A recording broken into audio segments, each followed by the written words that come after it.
Alma, tu es devant l'entreprise Legrand à Fontaine-le-Bourg pour venir soutenir les salariés. Pourquoi c'était important pour toi de venir les soutenir? C'est important parce que c'est une des dernières usines de la vallée du Cailly. Elle fait partie des plans sociaux qui s'amoncellent en ce moment.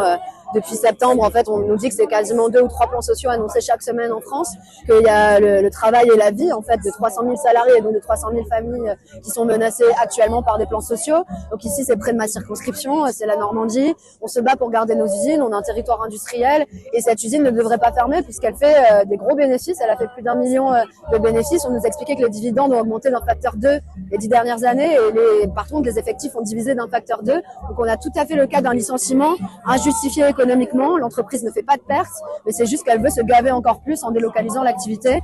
On a rencontré des salariés qui, en fait, ont fait toute leur vie ici, leurs familles ont fait leur vie ici. En fait, cette usine, elle leur appartient à eux plus qu'au PDG et on est là pour les soutenir et empêcher qu'elle ferme. Tu sais, 64% des Français sont favorables au départ de Macron.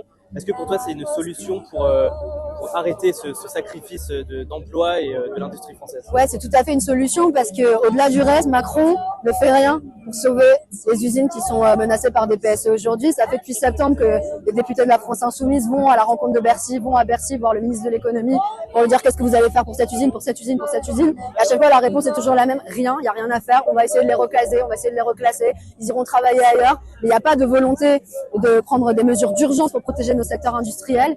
Dans l'automobile, c'est catastrophique.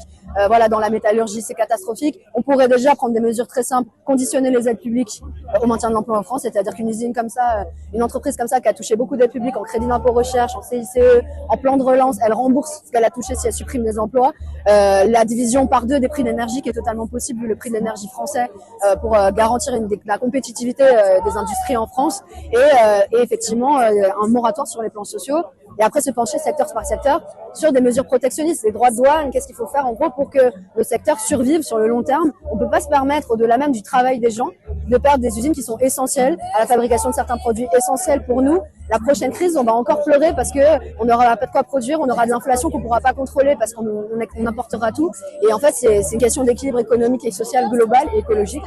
Et il est temps enfin de faire les choses autrement. On voit que le monde va très mal et qu'on doit avoir la résilience en France et donc on doit mettre en place un plan d'urgence. Macron ne veut pas le faire, donc à nous de le faire à sa place.